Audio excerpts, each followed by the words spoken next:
தற்போது கிடைத்துள்ள அண்மை செய்தி. வங்கதேச நிலவரம் தொடர்பாக மத்திய வெளியுறவுத்துறை அமைச்சர் தலைமையில் அனைத்துக் கட்சி கூட்டம் நடைபெறுவதாக தகவல் வெளியாகியுள்ளது. கூடுதல் விவரங்களோடு இணைகிறார் செய்தியாளர் காவ்யா. வணக்கம் காவ்யா, விவரம் என்ன? வணக்கம். வங்கதேசத்தில் இன்று இடைக்கால ஆட்சி அமைய உள்ள நிலையில் தொடர்ந்து டெல்லியில் மத்திய வெளியுறவுத்துறை அமைச்சர் ஜெய்சங்கர் தலைமையில் அனைத்துக் கட்சி கூட்டம் என்பது நடைபெற்று வருகிறது.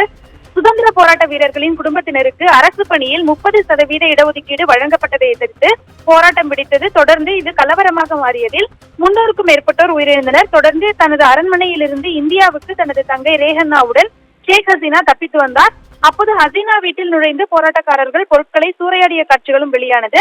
தேசிய பாதுகாப்பு ஆலோசகர் அஜித் தோவல் உதவியுடன் இங்கிலாந்திடம் அடைக்கலம் அவர் கேட்டதாக தகவல் என்பது வெளியானது. வங்கதேச நிலவரம் தொடர்பாக டெல்லியில் பிரதமர் மோடி தலைமையில் மத்திய அமைச்சர்கள் அமித்ஷா, நிர்மலா சீதாராமன், ஜெய்சங்கர் பங்கேற்புடன் முன்னதாக கூட்டம் நடைபெற்றது. இதனைத் தொடர்ந்து மீண்டும் ஒரு முக்கிய கூட்டம் என்பது நடைபெற்று வருகிறது. அதாவது வங்கதேச நிலவரம் தொடர்பாக மத்திய வெளியுறவுத்துறை அமைச்சர் தலைமையில் அனைத்து கட்சி கூட்டம் என்பது நடைபெற்று வருகிறது.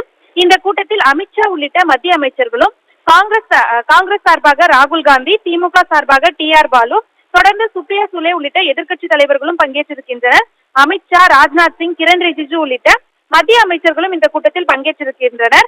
இந்த கூட்டத்தை பொறுத்தவரை வங்கதேச நிலை, இந்தியா முன்னெடுத்த நடவடிக்கைகள் தொடர்பாக ஜெய்சங்கர் இந்த கூட்டத்தில் விவரித்ததாக தகவல் வெளியாகி இருக்கிறது. இதனைத் தொடர்ந்து இன்னும் சற்று நேரத்தில் வங்கதேசத்தில் ராணுவ ஆட்சி என்பது சற்று நேரத்தில் அமலுக்கு வர உள்ளது குறிப்பிடத்தக்கது.